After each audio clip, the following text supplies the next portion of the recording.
for a long time guys. Tisikuno kunonzi kumberi kwekwa Nyamatikiti kunonzi kwaMakachi namire kubhukure kwani patabva. Satabva uko takasvika kuno kune zuro kuma 3 am uko kumbiri. Takasvika na kuma 3 am ndo patakasvika zuro takaya ku funeral. Saka takaya ku funeral kudero. Road dzacho mahwani saka paizvizvi tichiri kunonzi ndofunga anda Makachi tikazobva torobata road tikabva pa road tobata kunonzi kuNyamatikiti tabva ikoko tonobata Rushinga from Rushinga tonoti Mount Darwen from Mount Darwen tonoti kubhindura Harare saka tifamba tontinji hanzi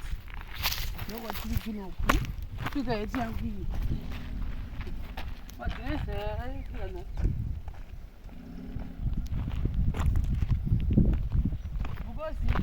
ukaona kudai so hapa utobula mrodi papinda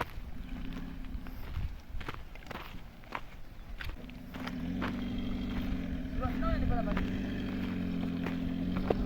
sana washa osha nari kuseri motari kuperi bandanzwa nekutsva akunochinja sei tati paripo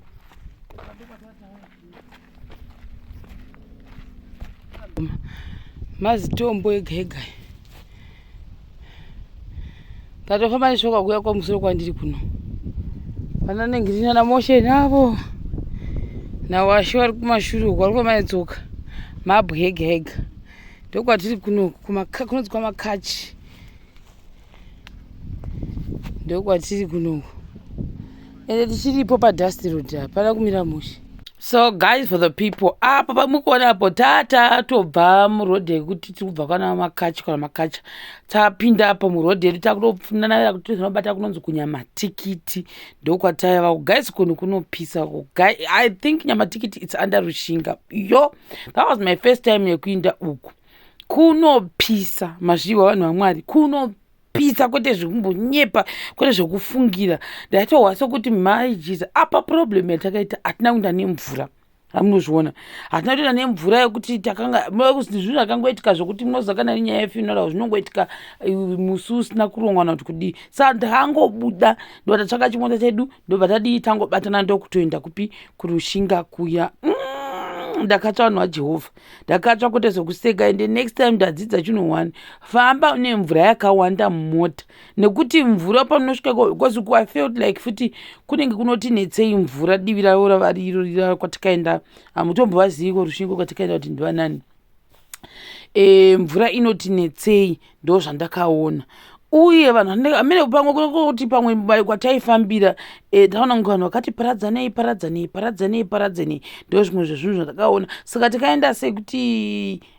takasvika ma3 am tasvika ma3 am ndobva tatomuka kuma 5 am tatatomuka hatinambovata 1 hour saka tadero pai then kwakutoprepare kuitira kuti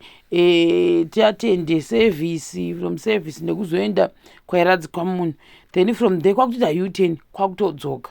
So because of that guys ndakanyarara nguva yese because ndasingagoni kutaura ndakabva ndarohwa namatansel anondidherera guys for the people. So as I'm talking to you right now I'm now feeling better for the past 4 days ndakaradzikwa pasi kuita kuzvambaradzwa nawo matansels haakandikvedebura and the other thing ndakavata padhuze nejena ndanyara saka ndasitangambasa kuti ndavata pai ndakangovata nje chero pandavata I didn't care because ndanga ndisingachagoni muviri wangu zvisinei mubayiro wacho niwekuti iwe uchizwa unoreacta very fast wongoita zvako negligence ndo negligence dzandakaita ndakava ndarohwa namatansels saka 4 days desedzi ndandakavata nekuda kwamatansels asi akandigwadza ndikati handimbotobai kana chii kana mbopo kana nguva yekumuka kuti ndiedite vhidhiyo rekuti muone kuti ndakava ndiripiwo vanhu vaJehovha musi kwedenga ndakaishayiwa saka ndo zviripo izvezvo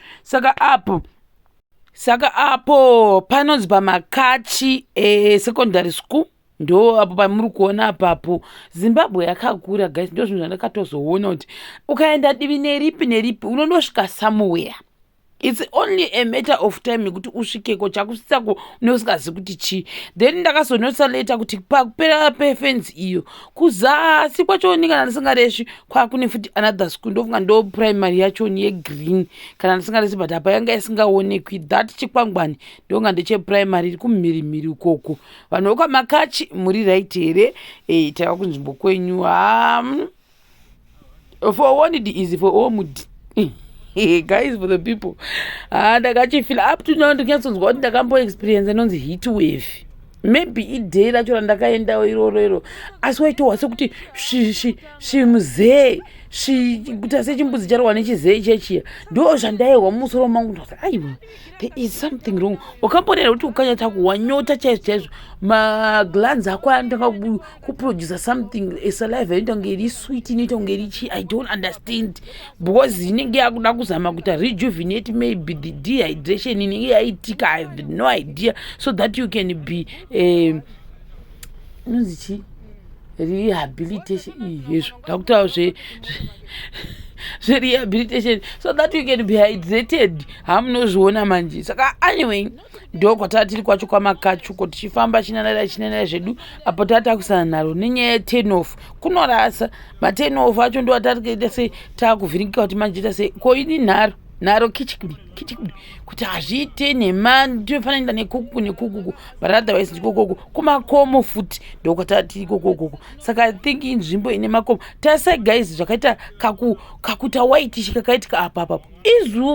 izuva ramuri kuona rese rairi reflect kurikura kuti kwaipisa zingati harinje kuti madegrees celsius anga ari chii ndokupusa kwandakaita so that ndakanyatsokuudza kuti guys dzaiva 40 degrees celsius dzaiva chii. Saka guys pakaipa I think nekuda kweheat ndakabva ndatabraining stomach guys ndiri kurufu. Anyway apo guys honai pamushapu manakira pakaita. That homestead is beautiful. Amende kwani but that homestead yakandito I feel like maybe muroti mataifamba this is one of the best homestead yandakaona angane chirungurungurungu apo nosha drive angane chirungurungurungu chandakaona chikatonditi nemazizembe mtetete edzimba dzekuvakwapo pane imwenge karufa zvakanaka kuti kuzasuka apo takatasvika kupanyamatikiti pamashopu ndonyamatikiti iyo mashopsi ndopatakazotenga musi wekuinda kutanga tairashikasika panyamatikiti ndopatakazota last stop yedu yekuvhunzwa tikuenda kupi then from there ndatsvaka chidhiringi changu takudzoka tatatigatsvake futi chi zvimadhiringi so apo tatachibata manje rodhi ndakati mwari vakanaka. Then there's this kanaro road bridge kari apa kuzoti chakambogadzikwa sei so ndomira mota dzikubva kumusoroko dzinomira like zvamutoona dzinotomira kuti dzipfuure pachiwani chibridge ichi dzapfuura idzo dzopfuurawo handisi kuti chionzi chibridge chetakobva kurushinga pandazokwanisa kuradza irunga pamarushinga pamashopu ndatonyaraireka kuti ndandanenyota because ndakandopatikatsvika mvura ndatiwatefika tatakutopinda kanditi ndopanotatao Mount Darwin I have no idea but ndochi mafambiro takaita edu awo takafamba zvakanaka totenda mwari akasangana energy ndanditinaro ndaizviwa kuti pauro pangu panososona chese chepazasapayekera yekuti ndizoti apa pakatoshama ndambofunga kuti ndichariozona manje ngapanomwe tatakutora inyaya nananochitioti zvatiri kuonawo this area manje is different from yerushinga so I'm sure tatakumandaro because maitiko azvakaitwa along the side road ndaiona kunge side road rararechi remount Darwin. I'm not saying kuti vanhu vekurushinga havavaki, don't get me wrong. I'm saying the difference alongside the road. Mataifamba muroad ndo kusiyana kwazvakaita nekataifamba kupi imwe rataifamba remount Darwin. So ndasatozoti rushinga tinopfuura kuna namount Darwin. I had no idea. Handitozi kuti ndaifamba kushinga iri my entire life I didn't know. But Tuesday chapel you can go and come back the same day. Ndokushinga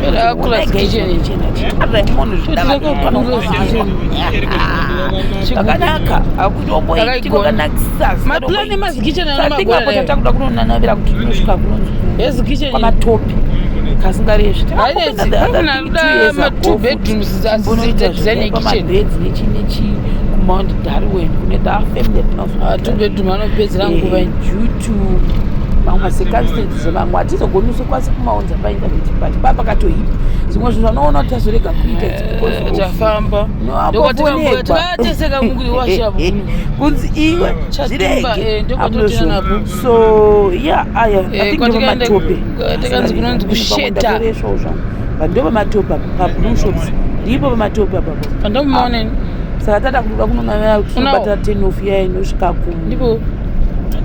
kunongea kuti kunoenda kumount Darwin mashops uku takuenda kupi kuHarare saka tapfuura pamatope tonanavira tichingoenda takadero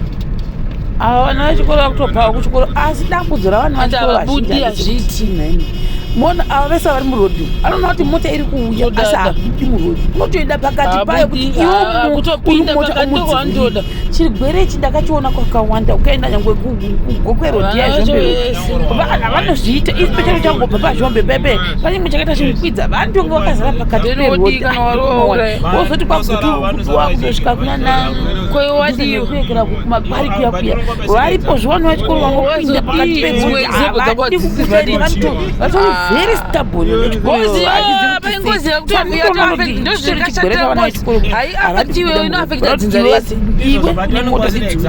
ende vanenge vachiti haimbonditsiki so apo pachiunye school kana singareshi primary ndokunga nesecondary acho zvakangobatana ndokuvanakadamburwoti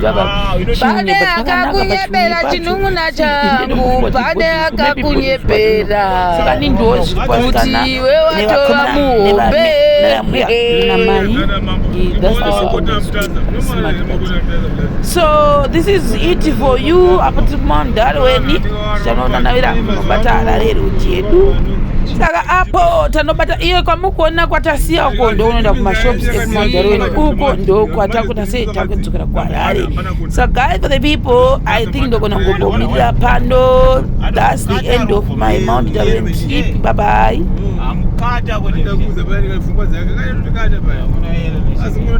ndobva zvadii ndopaamutira iti nyaya yakamira zozvanzi mwana wangu akaitwa masejari akawanda so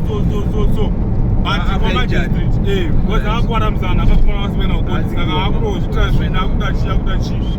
saka pakunzi pekutanga because akabvata nakondakta munhu akamutana achikwanzi inini chekutanga kana ine mai vakundisungisa but nyaya yangu handina nyaya namaya because mwana ndakangomutorawo muraini ndichikubatsirawo vana urikote nyaya chi oirod vanhu ndikubatsirawo vana muraini but so but ndakazotona ndakatoa kuti mwana anoita injury yekuti achagona kufamba achadii